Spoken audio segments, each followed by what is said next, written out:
guys, welcome to Aries Studio. My name is Simon and this is Martin. He is the captain of the Danish ETCT for how many years in a row now, Martin? 5 years in total. Okay. In 2012, 13, 14 and in 18 and 17. Okay, so 5 years altogether. Yes. That's nice. I'm playing, I have played on the Danish ETC team as well. Today we're going to talk about the chapter Proof coming out this December, mid-December we think. Probably 15th. Probably 15th, that's what's leaked anyway. And speaking of leaks, that's what we're going to talk about today, as well as our own predictions for what's going to happen, rules, buffs, nerfs for units and so on.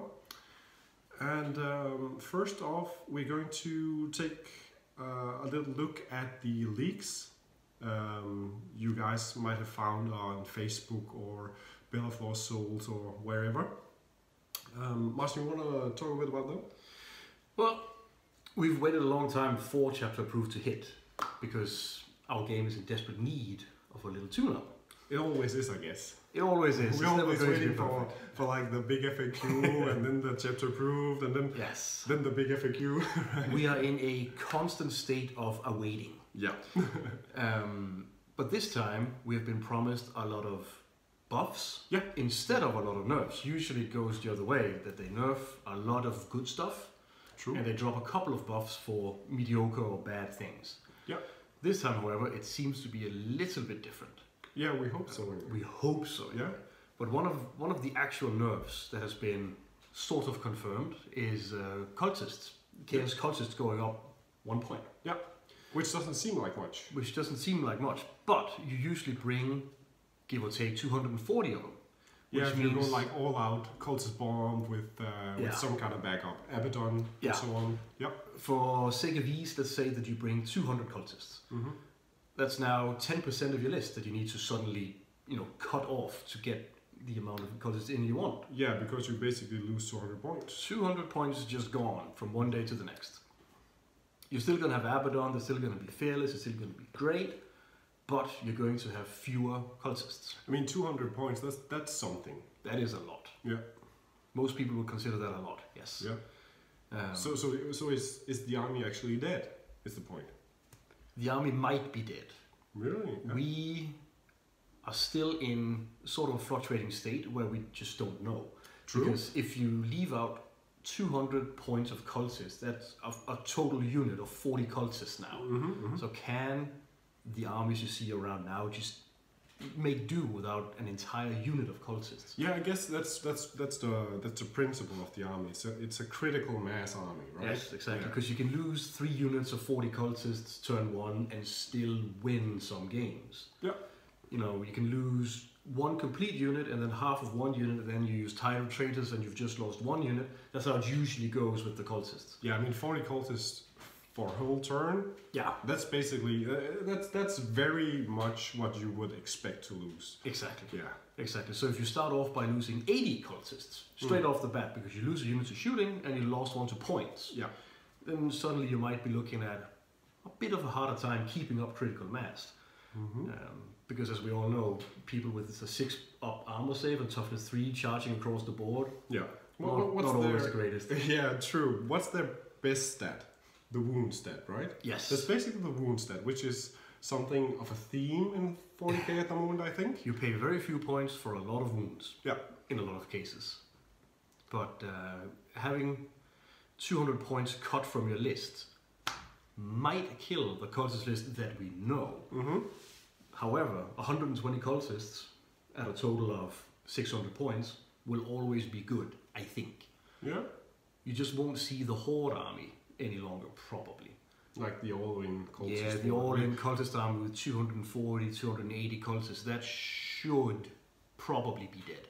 Okay. But having 120 cultists, 80 to screen, 80 to charge, and 80 to tide, whatever, is still going to be great. I think so too. So yeah, that's enough of the cultists, I think. It's the Tau Crisis suits rumored to go down in points. They should be halved in points, almost. I mean, I believe they are 40 points right now. Yeah, naked, right? Yeah, naked. So that's with no weapons. So 40 points for a crisis suit with no weapons. So how much do the crisis suit need to go down to be viable, you think? Get a free weapon. First weapon is free. Okay. Or they should go down sort of like Dark Reapers. The Dark Reaper itself costs 5 points and the weapon costs 22. Yeah. They should do something like that so you don't pay a lot of points for a suit that is essentially useless.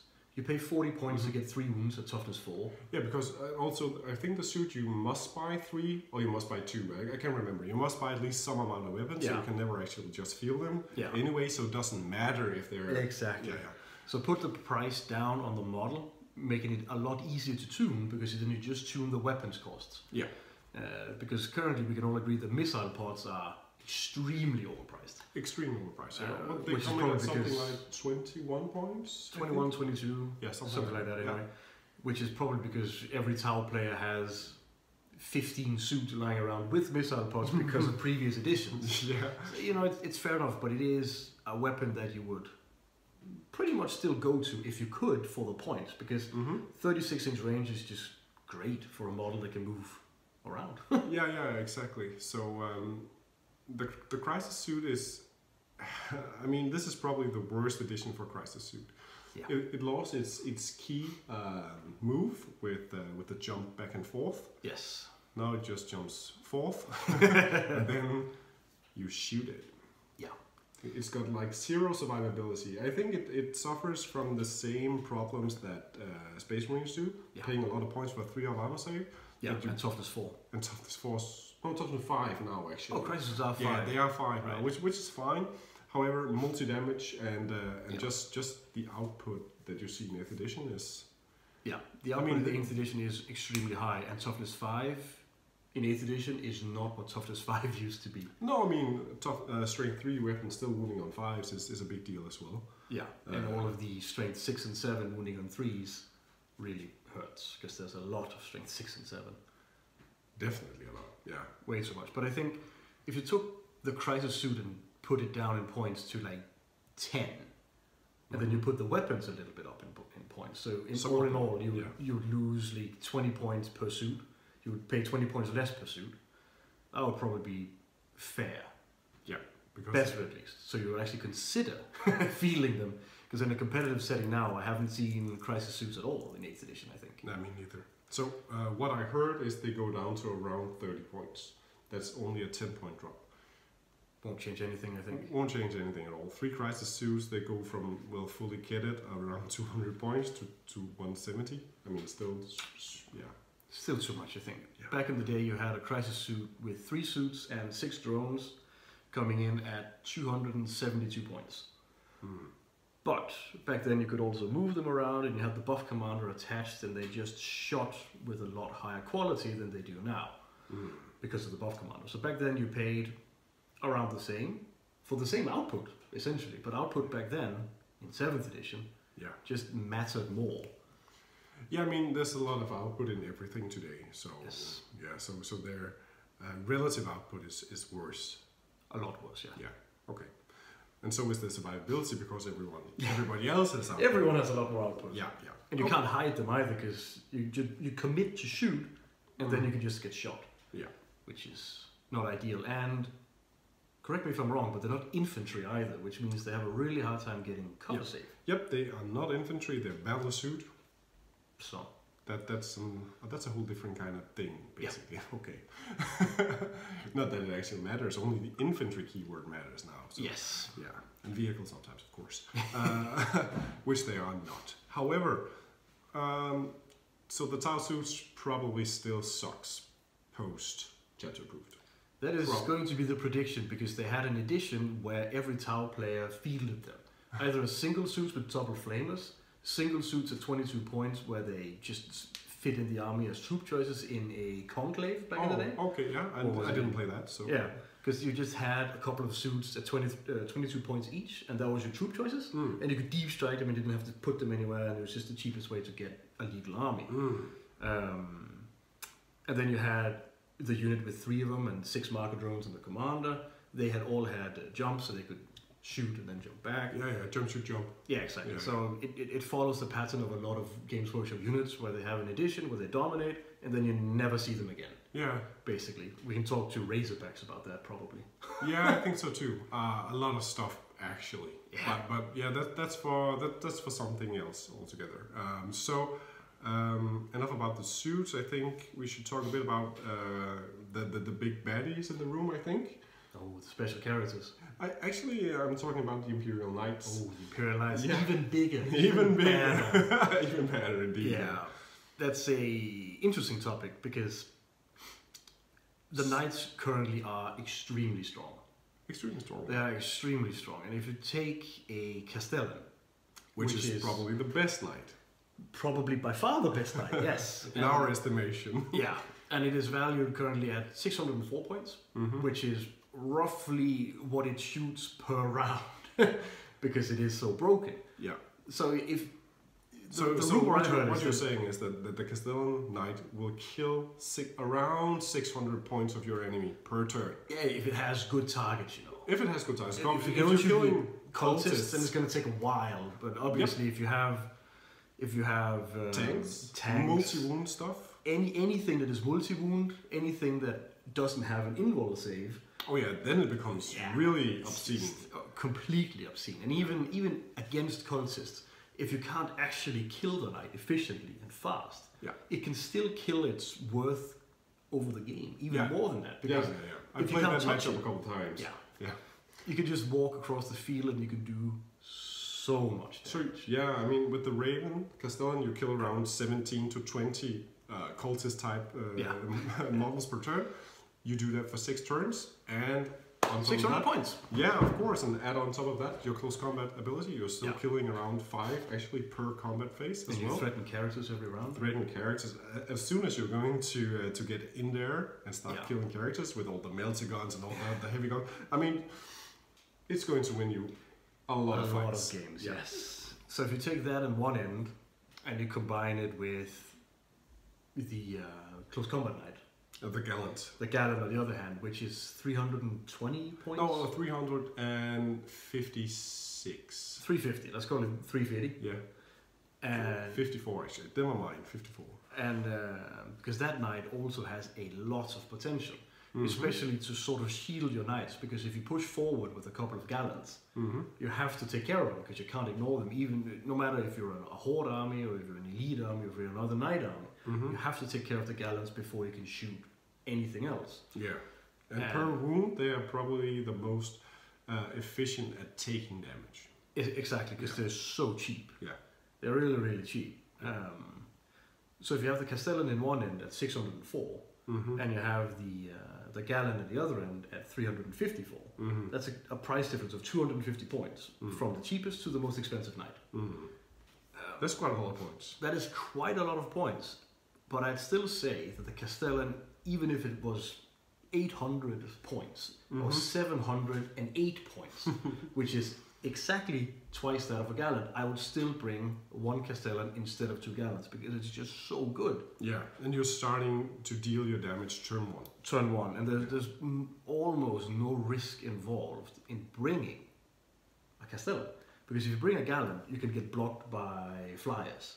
You can get blocked by terrain. Cheap infantry. You can get blocked by cheap infantry. You can get surrounded by rattlings or whatever. I mean, killing 40 points of guardsmen per turn is not going to win your fight. No, especially not when you're stuck in the middle of the opposing army. Yeah, exactly. Then you're going to die. Yeah.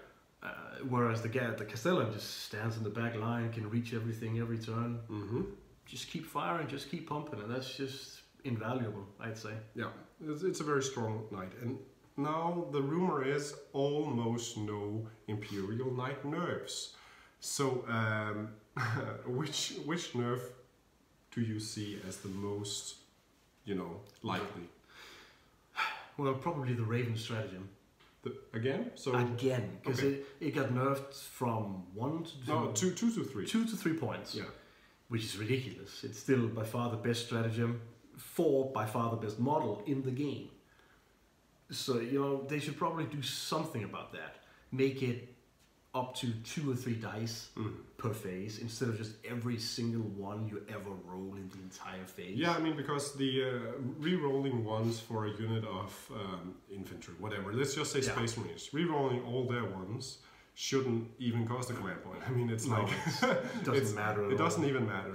However, if you have so many random number of attacks... And they're all high quality. They're all very high quality. I mean, the worst ones are basically autocannons, which... They're just better. Just a bit better. Yeah.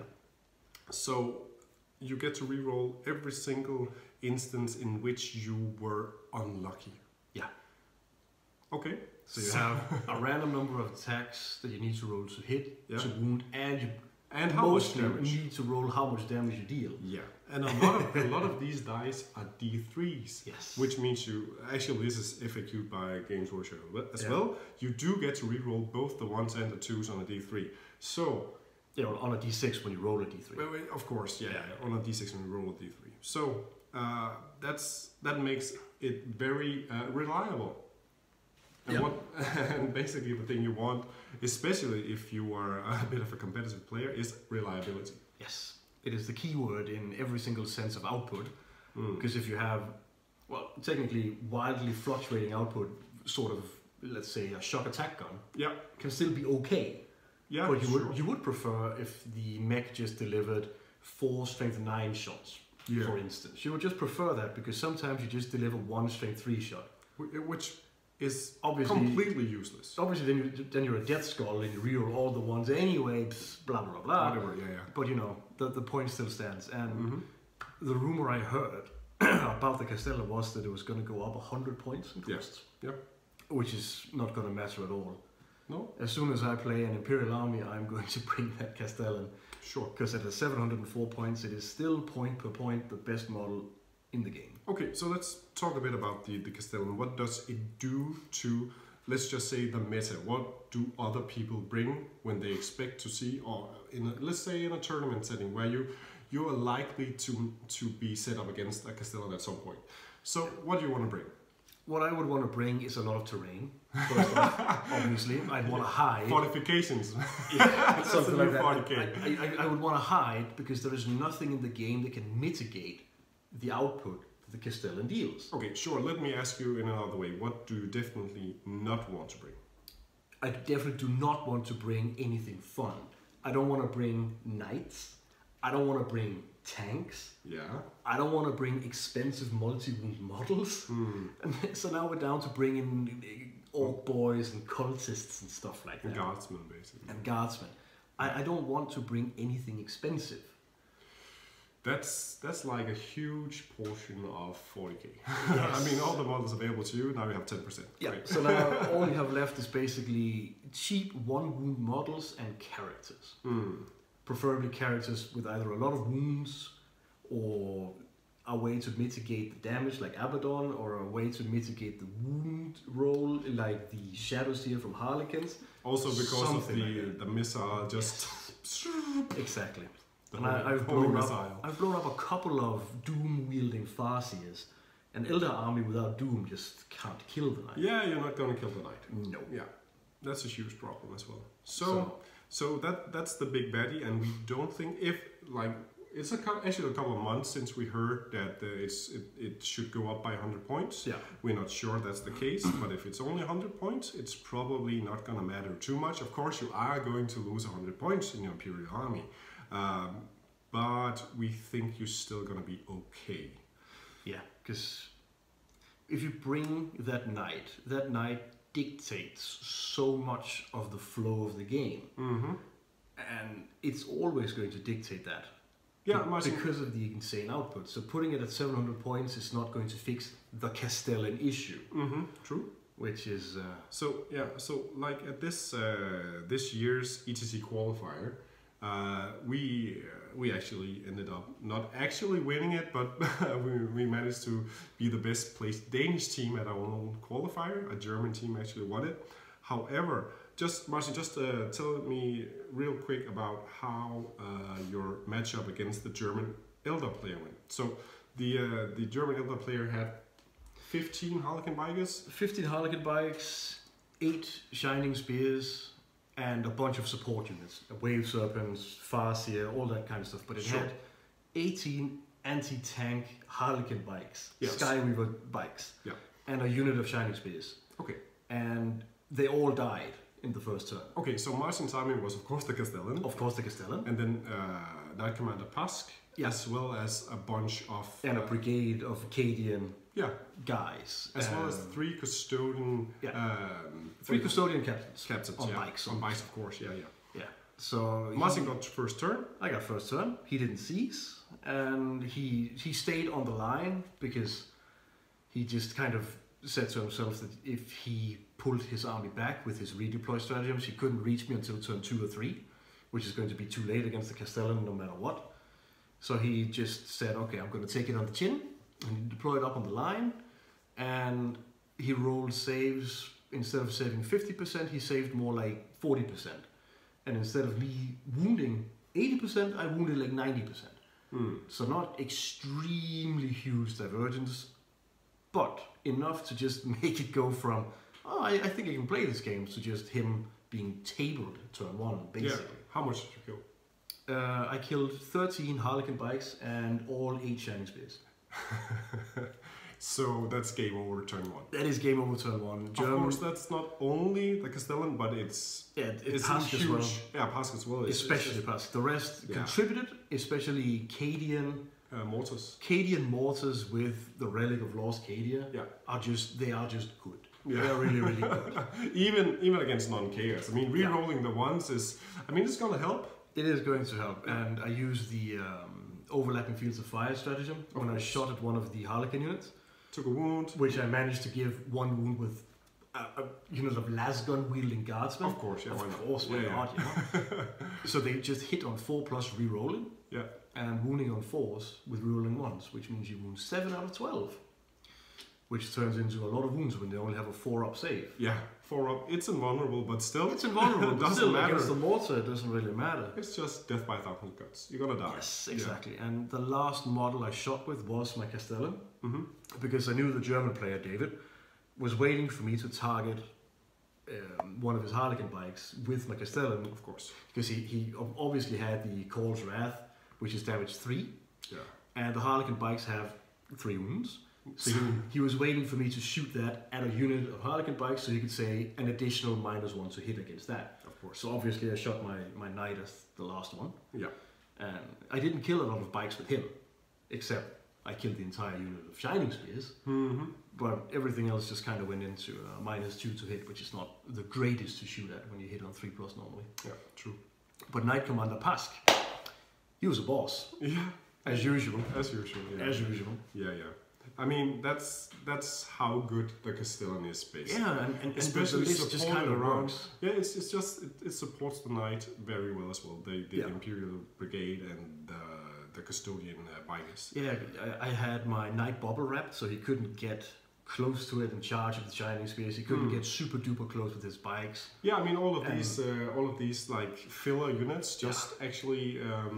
Tying up all of the ground so you cannot actually engage with the knight in close combat is something really huge. And you could pre-measure exactly where he was going to be if you wanted to shoot my knight, which means that I had positioned my custodian captain so they could, 2 of them intercept or heroically intervene. And the last one could use his stooping dive stratagem, so I could intercept all units that wanted to shoot at my knight. Okay. So and Knight Commander Pask, he was hiding in the building. Yeah. And because of Relic of Lost Cadia, I could move him out 5 inches. Yep. And still have rerolls to hit, basically. And have 2d6 shots rerollable. Yeah. Because of interactions between Relic of Lost Cadia and his own pound him to dust. Yeah. Okay. So that's what we think about the Castellan. It's a good army. It's a good army. Yeah. He makes a good army. He is a good army, and he makes good armies great. Yes. So, okay. Next on the chopping block, so to speak, is the Shining Spears, rumored to go up 3 points per model. Yeah. Well, you could actually kind of keep the points on the spears now if they fixed Unari. Yeah. So if they fixed Soul Burst, they wouldn't be terrible at all, and you can't fix Shining Spears by altering their points as long as Soul Burst works the way it does. Yeah, I completely agree. I mean, so the unit can basically double their output. Yeah, and you could double the output of multiple units. Yeah, I mean, it's it really is kind of crazy. Yes. So even with all the nerfs Inari already got, with only being able to use the same Inari buff or whatever action, the same soul burst action once and only in your own turn. And only your own turn, it's still too good. Still way too good. So getting free action seems to be not the best. No. So if you double a unit's output for free, yeah, it's going to not work. No, it is not. That combined with their insane movement. Yeah, the move is completely out of hand. I mean, with the Saim Han being able to charge after advancing stratagem, they can be all over the board. Of course, with quickness as well, is a huge player in that as well. Yeah, and on top of that, if you bring a Biltan unit as well, so they can come in from deep strike and charge with +2 on your charge. Yeah, so you can always keep a unit out, and it's just just really strong. It's very strong indeed. So the thing is, would you actually play spears, shining spears, without the Inari? No, without Inari they are basically useless. Yeah, I mean, yeah. Then they can just move up once, they can shoot once, you can block them, you can do all kinds of things instead of them jumping forward, killing a unit, and then jumping 22 inches back. Yeah, because that's the real high level play, right? Yes. Because shooting twice is all right in some circumstances. Yeah. However, what you really want to do is go in there, kill something surgically, and then just move out again. Yeah. Now you can't touch me. Exactly. Wow. Yeah. And it is just really strong because you can combine it in a lot of different ways. If you have 2 Shining Spears units, where one unit is stuck in close combat, for whatever reason can't get out. Sure. And another unit next to it kills a unit within 7 inches of the Shining Spears unit that is stuck in combat. You suddenly just get a free fight phase. Yeah, that's also the thing. And then afterwards, you can just move the unit that started the Soul Burst away, because once this unit kills the other unit, then you can Soul Burst that unit away, and you just kill 2 units for free, and you save one of your own units. It's just a silly mechanic, because nothing in the game works the same way. I get that you want to have unique armies that do unique things. Gene Stealer Cults is a good example of an army working in a unique way. Yeah. But Soul Burst should not be that way, because you can't balance a game around a unit with high output doing that output twice. Yeah, I completely agree, because if you actually pointed your units so that they could potentially be fair doing something twice, it should be terrible without it. They would be terrible without it, which is also the case, right? Because you can actually play the army without it, or you get another buff, but it kind of dissipates in comparison. Yeah. So having -1 to hit when you're outside 12 inches is just not the same as Soul Burst. I mean, it's great, but it's just even that, which is probably the next best thing. Yeah, it's just bland in comparison. So the point is not to make the spears more expensive. They should probably stay the same, even go down a little bit if they were to remove the Inari interactions. Yeah, 280 points for 9 guys, if they don't have Soul Burst, is a bit on the high side. That's probably a bit too much. Yeah. Same with the Reapers. I have not played against a Dark Reaper. That's not Inari. Never, actually. No, so basically not. That's probably the point in case that there's something wrong. Okay. Yeah, probably. But you still have Dark Reapers breaking an essential part of 8th edition, just straight out of the box, where they just ignore hit modifiers. Yeah. Which is always going to be strong in an edition where a lot of survivability, whatever meager amount of survivability we have, is based on -to hit modifiers. Yeah. So that's a whole other topic actually, because stacking -to hit modifiers seems kind of lame, but especially interacting with some armies. Yeah, Eldar flyers with -3 to hit. Yeah, that for instance, it becomes real silly, real quick. Real quick. Yeah. Oh, I hit on 4+ normally. Oh, I can't hit you at all now. 7+. Come on, let's get lucky, right? Let's just get lucky. Anyway, not gonna happen. No, except on maybe some Danish fantasy players' dice. There might be a 7 on there somewhere. Well, Moving on, guys. So special characters are rumored to drop. A lot of them anyway. Yeah. Some of them should not drop, obviously. But they're going to drop in points. Eldrad. He's going to drop in points. I think it was 15 points, maybe 25. 15, I think. He's one of the characters that should probably not drop in points. Yeah, probably. Because he's worth his points now, and you just have... Well, it's a bit list technical, I guess, but if you bring Eldrad, you need to have a Wave Serpent that is Ulthwé. That's the point, yeah. That is the point, because otherwise you can't hide him, and he's just not as mobile. You need to actually be able to move him. And also, Eldar really wants to be low in drops because they really like to start the game. And they have a lot of ways of manipulating the drops because they have the most broken transport in the game, which also the has only 12. The only broken transport in the game. Well, that also makes it the most broken. Yeah, definitely. And they have 12 slots, which basically means they can hide all their characters except the ones who don't fit the craft world designation on the Wave Serpent. Yeah. So you need an Ulthwé Wave Serpent, which drastically reduces the lifespan of that Wave Serpent because its survivability is its -2 hit modifier. And I'm going to casually say it like that because every single craft world Wave Serpent in the game currently is a Lightok. Every single one. Yeah. Apart from a couple of build-time lists I've seen, which actually focuses on I think like 6 or 7 Wave Serpents. The all-out Wave Serpents. Yeah, the all-out Wave Serpents, which is kind of cool because the build-time get reroll once to hit on Shuriken weapons, and you just have nothing but Shuriken weapons. Exactly. So you have all the Guardians inside, and they're actually going to tear a lot of armies apart with like 70 Guardians and 7 that is true. It's a cool army, but that is true. Yeah, but that's like a whole new take on it, and I don't think it's the strongest at all, but it's a cool take nevertheless. Yeah. So definitely almost all of the Wave Serpents are going to be a Lightok for obvious reasons.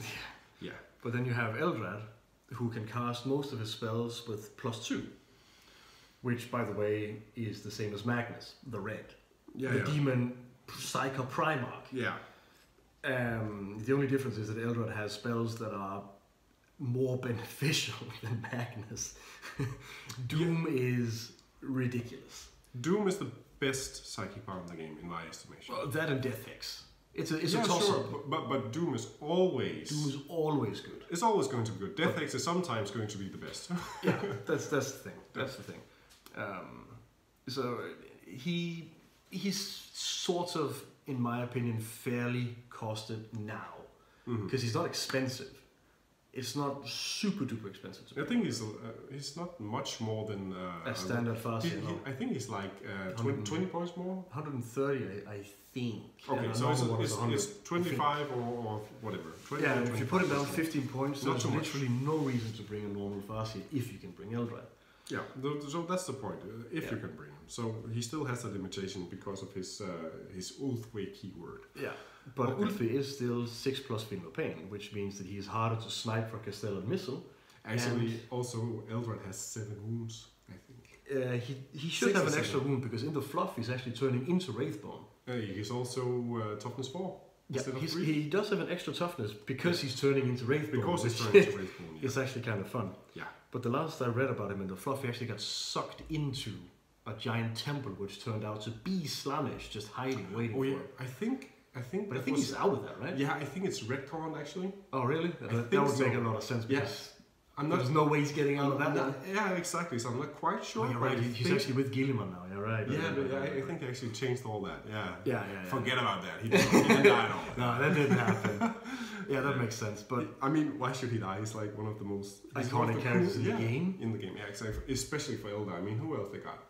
Well, they got Prince Uriel, which is a little pansy. He's a super boring character. Yeah. Then you got Illig Nightspear, which who? Yeah, exactly. But you do have Baharoth, Cry of the Wind. Yeah, so that's a Phoenix Claw. But yeah. Also, they should be buffed. Not the Phoenix Claw should definitely be buffed. Not Eldrad. Not Eldrad. Eldrad is the wrong character to buff. What I want to see buffed is the Avatar. The Avatar of King. Give me the Avatar. Yeah. You have this badass story about... You actually think that's going to happen though? No. You don't think so? I don't think so. Because he actually had 2 editions 3rd and 4th edition, where he was, you know, the nuts. He was the best. He was insanely good. Mm-hmm. And I just think too many people still have him. They can't sell enough of him. That's an old model, though. It is an old model. They should make new ones. If they make a new model, it's going to be something sort of the size of the Fortran avatar. You've seen it. Yeah, of course. Gigantic. It's so good. I mean, that's a great model. I would love to play with it. I would love to play with it. Yeah. And if they redid the model to scale, to actually have a proper size, because the Fortran one is a little bit... Yeah, definitely, obviously. Yeah. But you have this character, Avatar of Cain, which is, you know, in the lore, Cain, the Eldar god of war. Back then, he fought Khorne.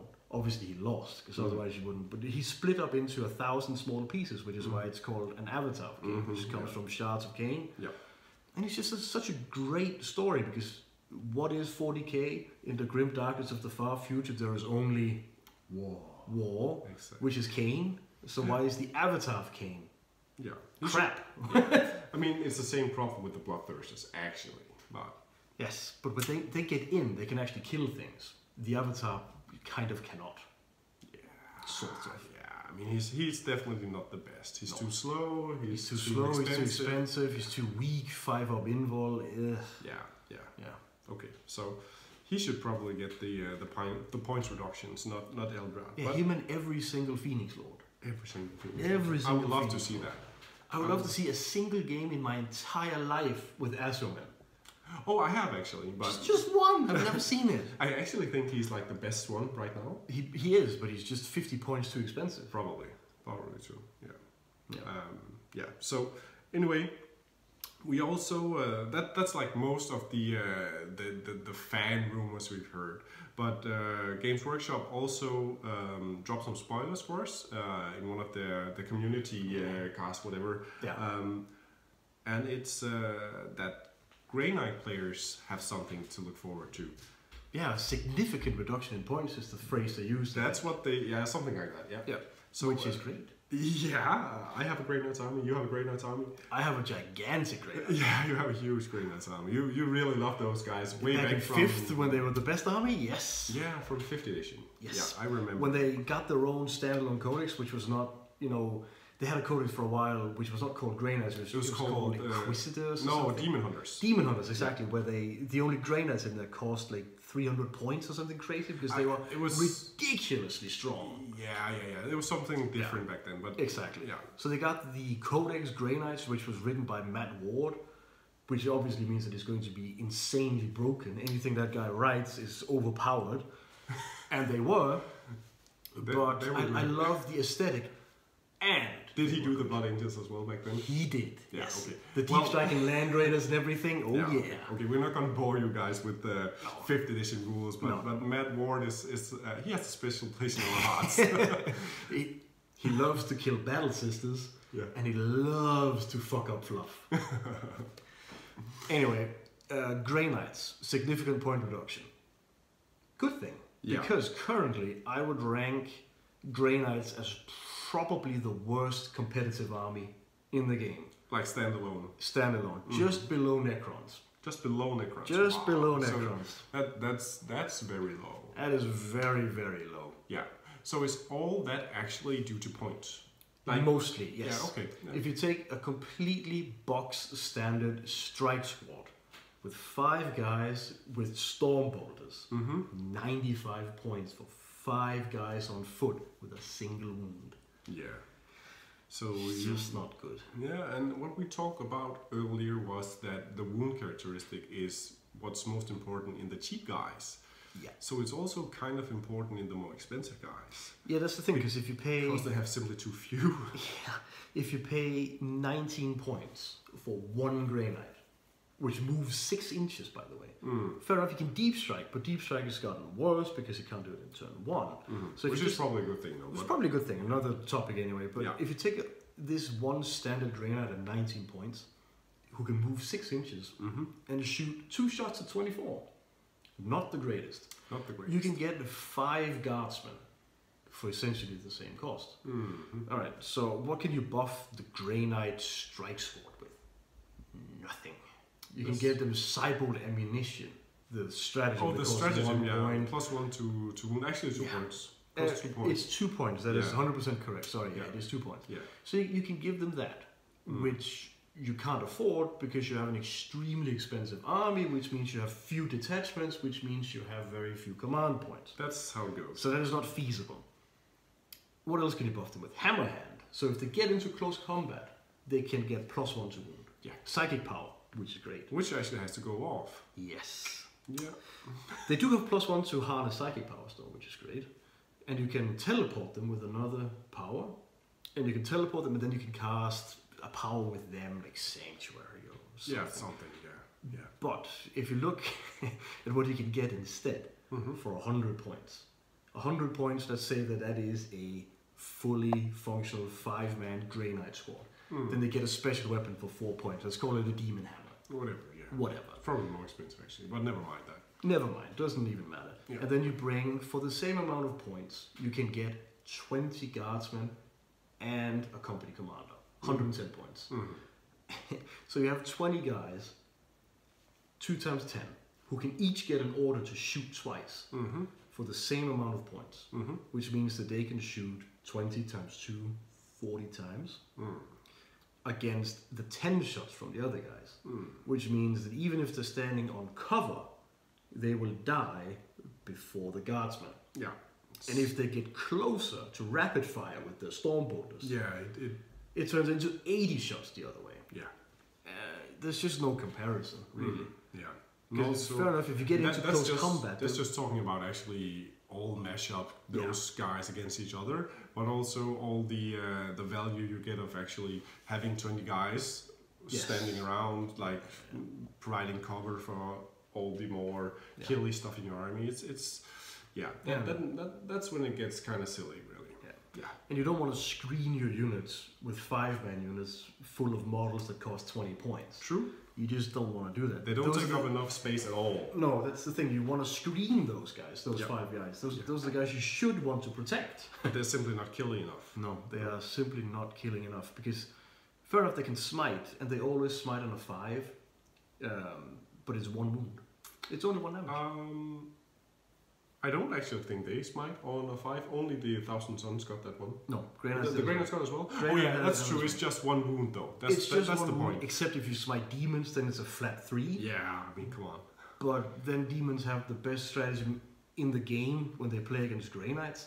Yeah, which is basically you killed my unit. I'm just gonna get it back. Yeah. So it's they don't even work against demons. Nah. What's going on? Yeah. You know, and so I think it's completely fair, and it should be a significant point reduction. Yeah. For most things, obviously stuff like Storm Ravens should not get a discount. No, probably not. Because we don't want to see the era of the Storm Raven return. That was just not fun. I mean, that's true, but that's because that's at one point in the 8th edition that was really broken because of the flyer rule that you cannot actually table the guys on the ground and win, and you actually automatically started unless you got CVs if you had fewer jobs, and it was kind of nice to have like 4 Storm Ravens or whatever. Yeah, you could have 4 Storm Ravens with some dreadnoughts in them, and Drago, so you would have basically 4 drops, which meant you started most games, which meant you won most games. Yeah, because that's how it goes. That's how it went, at least. 2 Storm Ravens killed 2. Yeah. So 4 Storm Ravens killed 2 Storm Ravens, and then you won the game. And then you were 3 versus 4 Storm Ravens. The other guy brought even 5, so more than you. Yeah. And then it just... You still won. You still won. There's just nothing you could do. Yeah. What you did back then was you forced the other guy to hover. Whatever way you could, because if they committed, they flew up and stood right in front of your army, and then you just flew behind them. That was just the troop units, but I think it's all around the board. It is every single unit. And the strike squad is probably the most competitive one, which is... Not saying a lot. Well, it's probably saying quite a lot, because you really need to... I mean, you need to get quite a huge reductions in points on for example, the Dread Knights and the Grey Knight Terminators. I mean... It would be fantastic if Grey Knight Terminators started working again. Yeah. They are amazing models. If they became good enough to actually field in a tournament. Yeah. Yeah. Yeah. They don't need to be like the top dogs. No. Just good enough that you will actually see them sometimes. Yeah, just so when you make a battalion, it's not automatically 3x5 strike marines. You might actually want to bring just one unit of 5 Terminators, if they can work in some way. Yeah.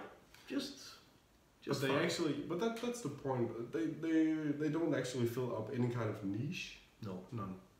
Because they have the same weaponry as the other guys. Just have a better armor save and an extra wound. Yeah. It's just a couple of stats better. They don't actually have anything special going for them at all. No, I can't even remember. Do Terminators still ignore the penalty for walking and shooting with heavy weapons? I can't even remember. It's so long since I saw a Terminator.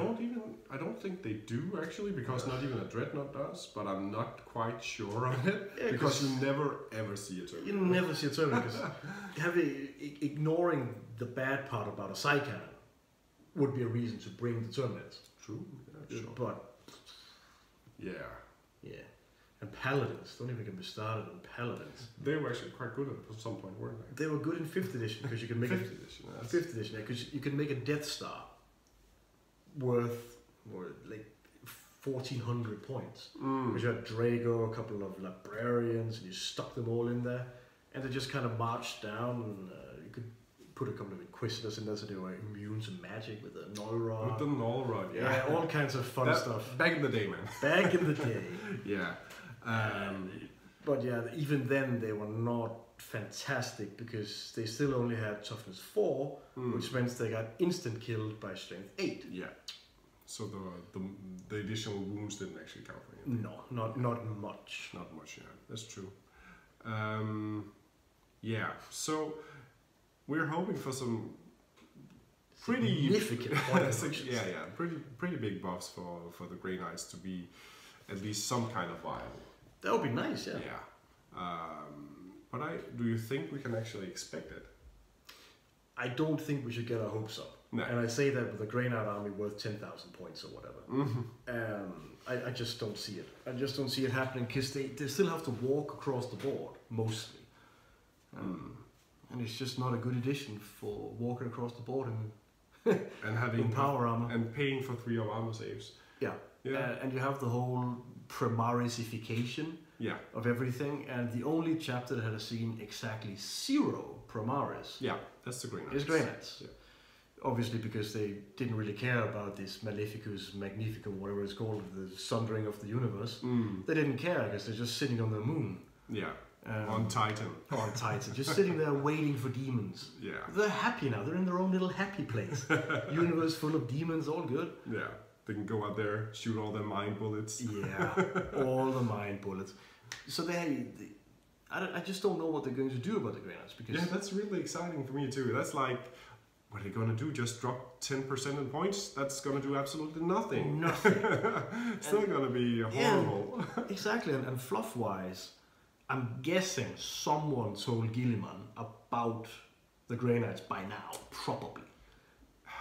But honestly, they're supposed to be this super duper ultra secret kind of Space Marine cult chapter, which was founded by a heretic psyker, 1,000 Sun psyker, some would say, and they've been around forever.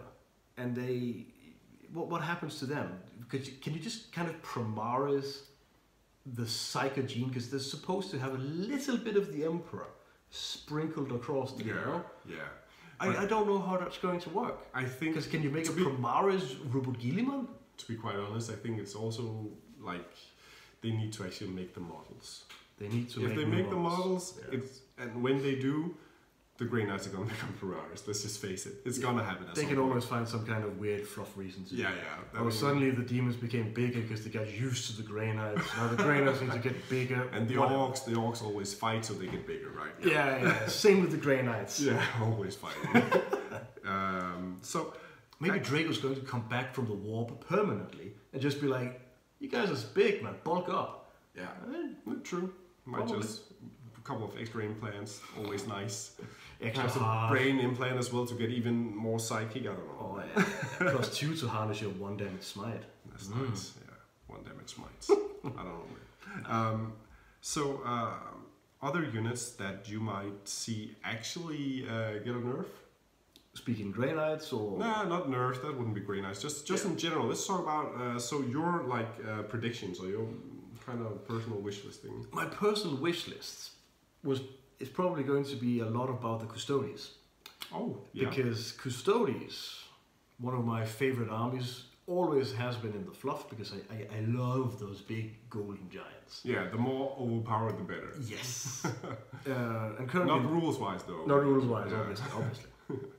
But if you have these big golden guys, they have a really weird spot right now because if you play competitive games with the Custodes, they can do well in some tournaments, in some circumstances if they have enough terrain.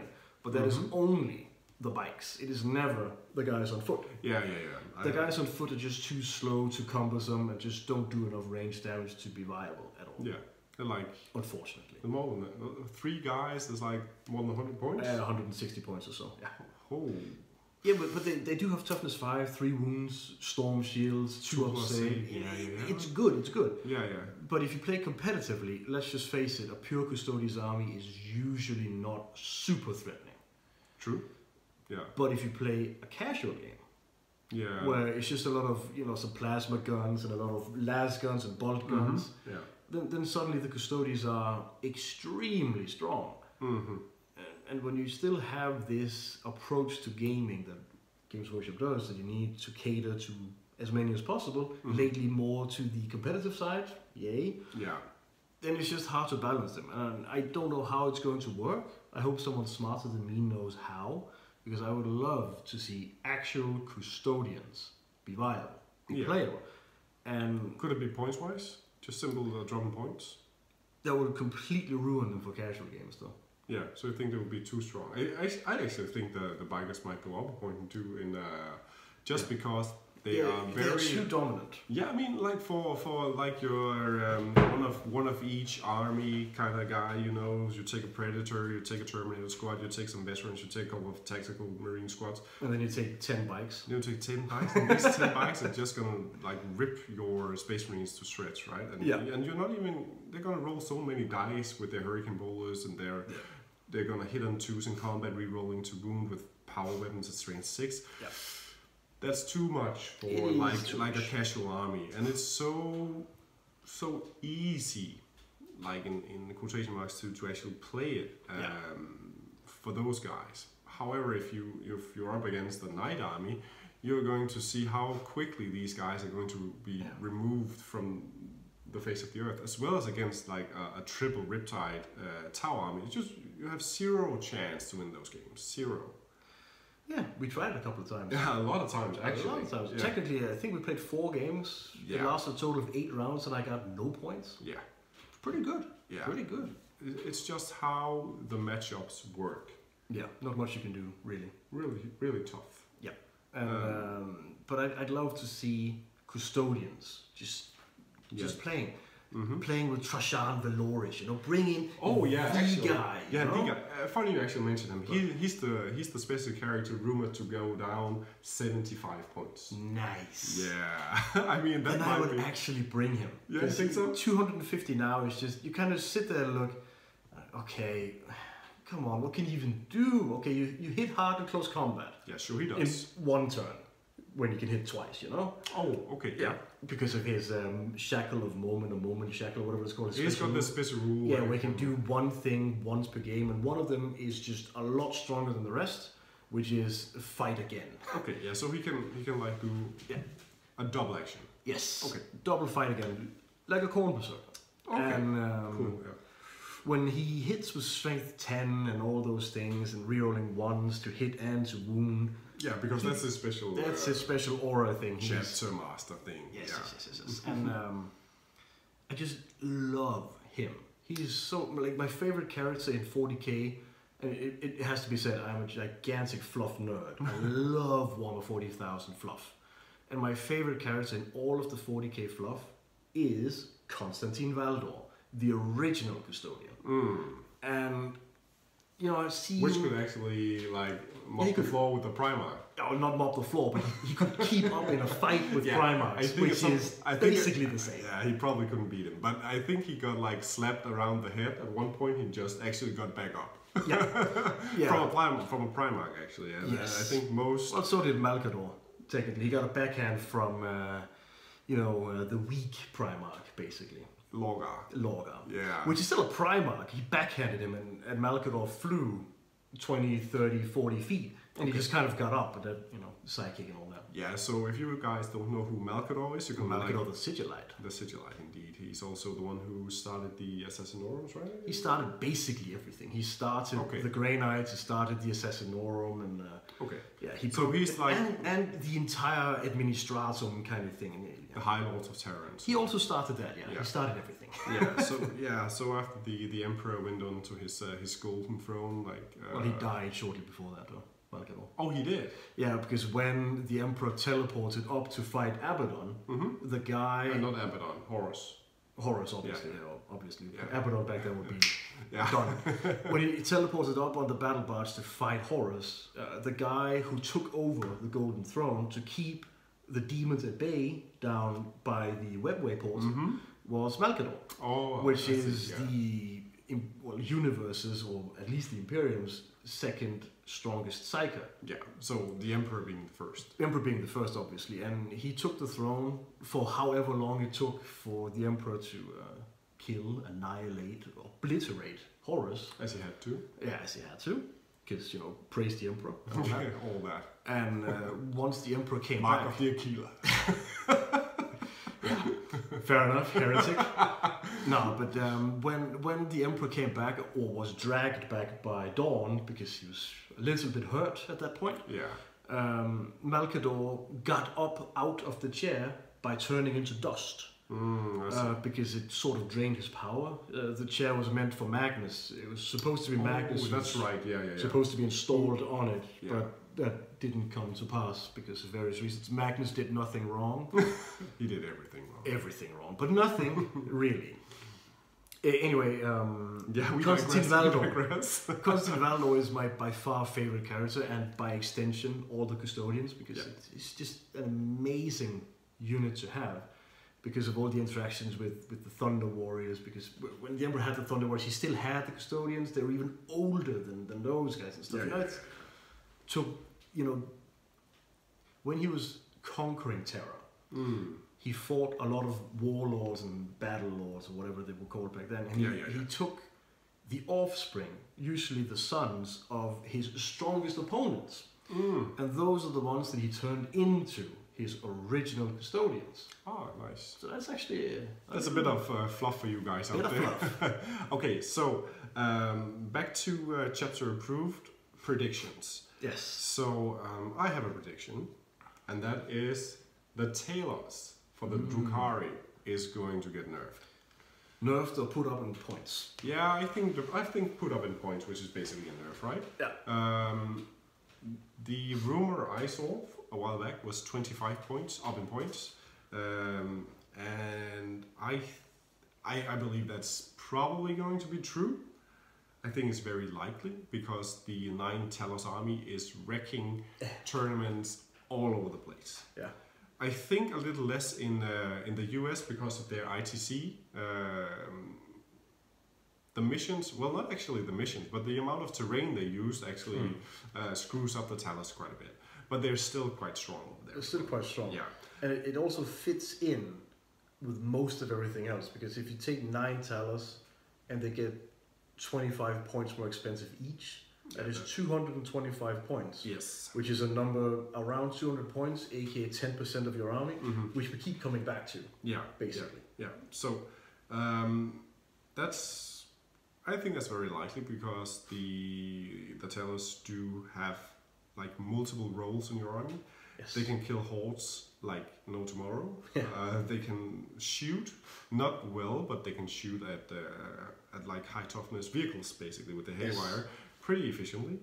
And they can, in close combat, they can devastate heavy targets as well, like knights and vehicles with their multi-damage attacks. So, and on top of that, you get them reroll to wound pretty easily with a strategy. With a stratagem, you can get them reroll to wound as well. Yep. With Uri and Rakath nearby, they're going to be strength 8 with their heavy attacks, and with reroll to wound, they're going to wound knights on a 4+ with a reroll. That's good. going to hurt, and it's 2 damage, so strong. And probably, like, if you compare them to a Dreadnought in points, they cost, I think it's 96 points. For a Talus? 96 or 98. It's around there. It's just shy of 100 at least, yeah. Yes, it's just shy of 100. And compare that to a Dreadnought. You can't. It's kind of stupid. The Dreadnought doesn't have fly.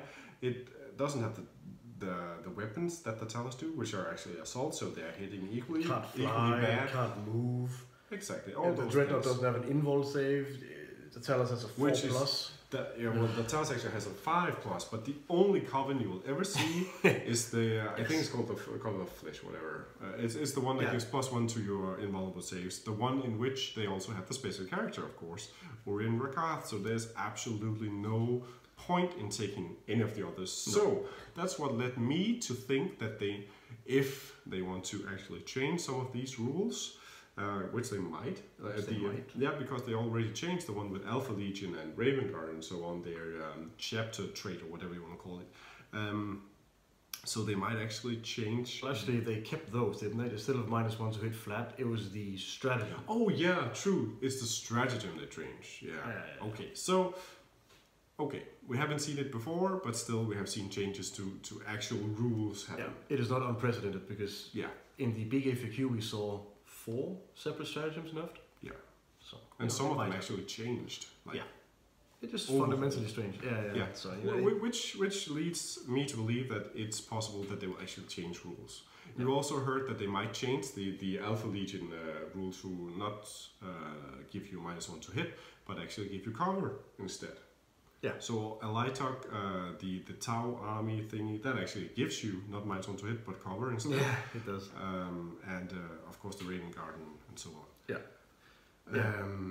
So perhaps they're going to change that to give you not a +1 to your invulnerable save, but perhaps a +1 to your, for example, your feel no pain. So that means that multi-damage is actually going to be a bit more effective against you.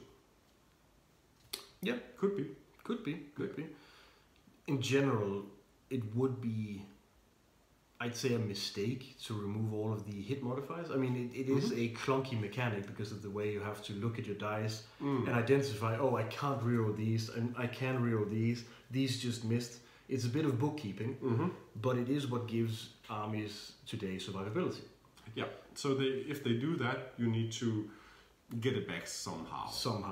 And giving them +1 save is just not the same.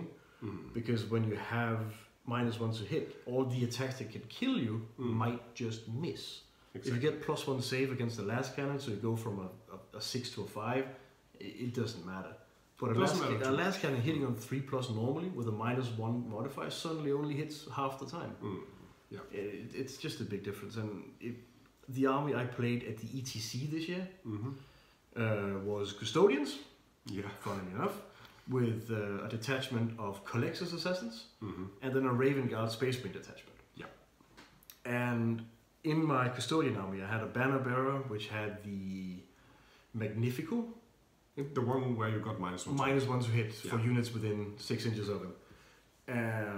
Which meant my Raven Guard had -1 to hit, my Custodians had -1 to hit, and my Collectors were always only hit on a 6. Yeah, so you like to not get hit. Yes, exactly. And that army still got annihilated by the shooty armies. I played against the Knight army, which you can't play against the Knight army. Like a full-on Knight army with 3 or 4 Knights with your Custodians, it just doesn't work. You can't do it. I mean, this all kind of takes us to our next points regarding turn 1 and the output, like the damage output that's in 8th edition. So do you think that Games Workshop is going to change any of these for the chapter approved?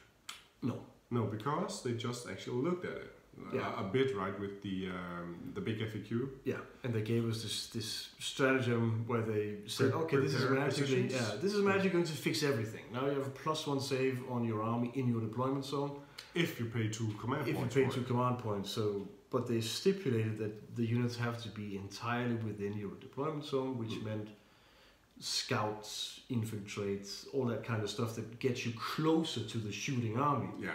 Just there's no benefit any longer. Yeah, because then you're not prepared. Then you're not prepared because then you don't have the cover save. You have nothing. Then you can stay in your deployment zone and get shot, but have +1 save, which doesn't matter normally. Well, yeah, I mean sometimes it does matter, but generally you should probably just get it for free. So exactly. You shouldn't have to pay the points for it, the command points that is. Yeah.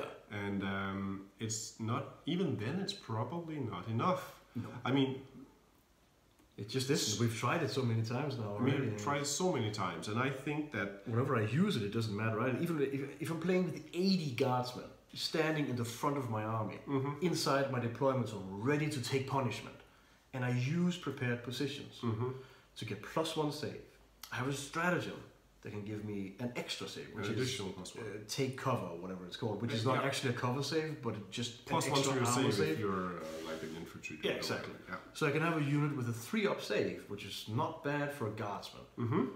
And it has never mattered in the games that I've played. Either of them, because it's just so much overkill when they get shot at anyway, normally. Yeah. Oftentimes they simply die too easily. Yes, or they don't get shot at, in which case they shoot at something else. Yeah. Which means las cannons or whatever at your mortar teams, or they shoot your knight. Either case, it just doesn't matter. Yeah, true. Yeah. I mean, it is a small benefit, and it does benefit sometimes. It does give you some benefits, but I mean, if you look at the potential output of a Tau army with 3 broadsides, 3 riptides, some drones, or you look at an Inari army with 27 shining spears and a unit of dark reapers and whatever else you want to throw in there, or you look at a renegade knight army with 3 knights with a total of 6 Gatling cannons and 3 Armiger knights, or any shooty army basically, it just does not matter. It really doesn't, because if you're looking at the knights, for instance, if you're shooting with Avenger Gatling cannons at infantry with 5 of armor save, then what you're going to do is you're never going to shoot 2 Gatling cannons at the same unit. That's true. So you are never going to have a lot of benefit from take cover. You're never going to have the 5-up save. True. And everything else is going to have a 6-up. Yeah. Which means that if let's say that's less than 2 out of the 10. Yes, exactly, and it's just not good. Yeah, it's just not good because you spend 2 command points to save something around 6 points per unit. Yeah, it's just not a good investment. It's not a great investment. That's the whole point, isn't it? It should be for free. It's a small benefit. It's a step in the right direction, I think. Definitely. But it's not enough. And just to recap real fast, turn 1 is super important. I actually have not lost a single game in 8th edition in which I started yet. Not one. Apart from the ones where you played Custodes against Tau. Oh, I never started those games. Yeah, you did. It didn't matter if I have 4 turns before you had your first one. So, yeah, the point is, it's super, super important to start still, which is kind of a shame. I mean, the first die roll should not be the only important one. No. I mean, of course, all not. the other rolls are going to be important because you don't kill anything, blah, blah, blah, whatever. Yeah. It's very important to go first still. And Games Workshop has opened their eyes for this. They are going to address it, I firmly believe so. They did the first thing, and they are hopefully going to do some more. I think that we also could do something ourselves as players. The amount of terrain we play is probably a little bit on the light side, let's say. Yeah. The thing is, they introduced a weighted roll. Instead of having I had fewer drops than you, so now I start unless you seize. Now you have a weighted roll instead, which means that if I have less drops than you, or fewer drops than you, then I get a +1 on my dice to start, which means I can roll a 7. Yes. And that in and of itself is a terrible mechanic. It's just not a good way of actually determining who starts. It should still be completely random. You should just have a roll-off, no +1 for anyone. Just a completely straight up roll-off. Okay, so let's just outline the point for Games Workshop to give +1s to the player with the fewest drops is because they see it as and as a positive thing to have units to be placed after your opponent is done placing his units. Yes. That is a tactical advantage. That's the word. Yeah. So, however, so you don't think that's enough? It is not enough because you usually can't hide anything anyway. And if you can hide anything, it is because you have a ruin that enables you to hide it.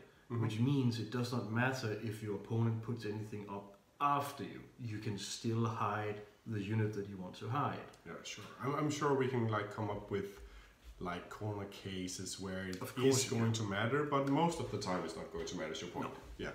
By far the majority of the time it is not going to matter, which means that having an advantage to, finish deploying first is silly. It is not working the way that it should work, because going second should give you an advantage, because then you can shoot at something because you strategically placed your units so that you could kill that unit.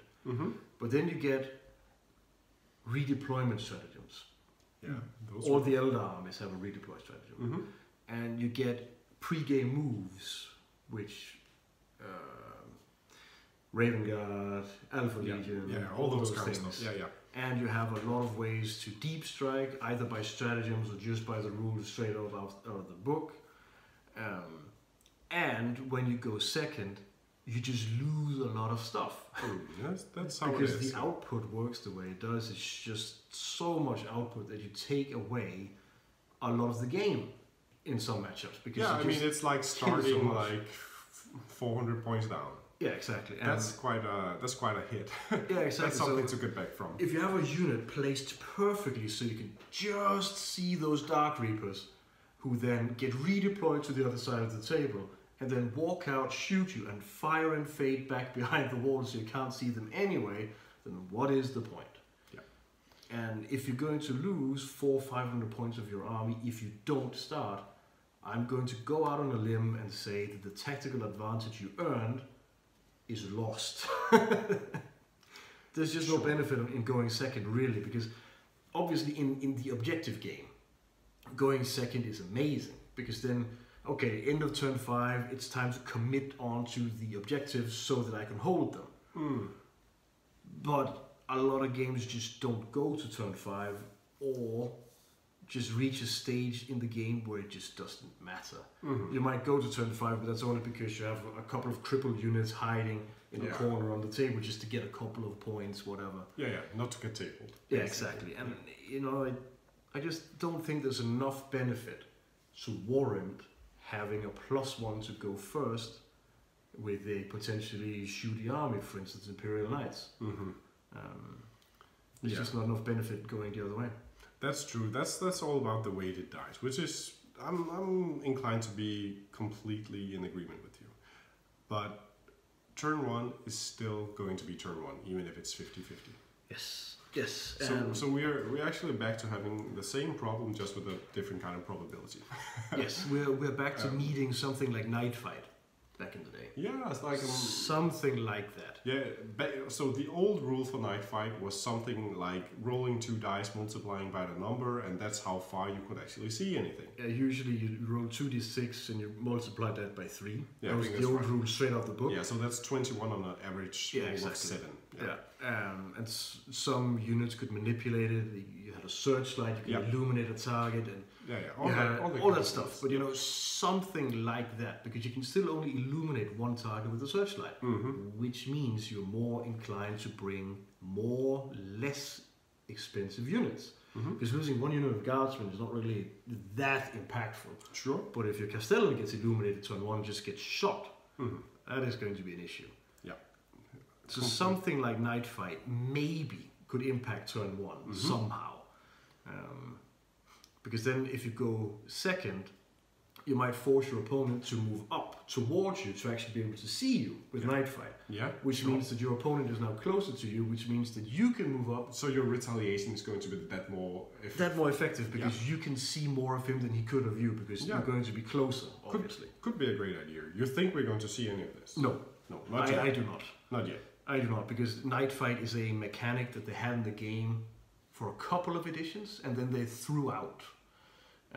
They just discarded it. So I don't think they're going to re-implement an idea that they discarded.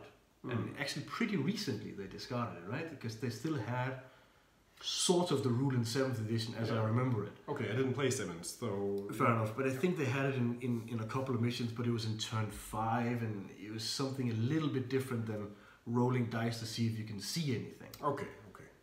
But it existed. But something. So the point is, we need to find, or rather, we hope that Games Workshop is going to find some way that turn 1 is going to be less impactful. Yes. But it's probably not going to be now, because you just saw the big FAQ changes, which was cover save if you pay points. Yeah. And stand still in your deployment zone. Of course, there's some some caveats to that. Yeah. But at this point, they're probably going to let that rule roll for a bit. Yeah. See how it goes. Probably. Yeah. Probably until the next big FAQ. Maybe they're going to make changes. Maybe they're going to do something else completely. Yeah. We'll see.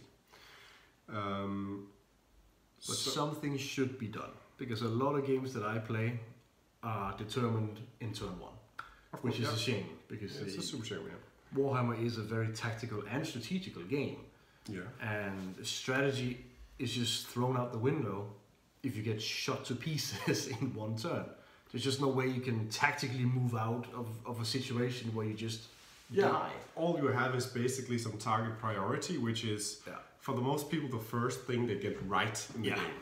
Because it's normally something of the easiest to get 80% right. Yeah. Obviously getting target priority 100% right is difficult. It's just like everything else, we talk a pretty big complex set of... Of course, getting to 100% correctness in it is going to be difficult, but getting it almost right is going to be quite easy. Actually. Exactly. Yeah. So that doesn't leave a lot to be desired for the tactical minds, but we still see the better players winning games, right?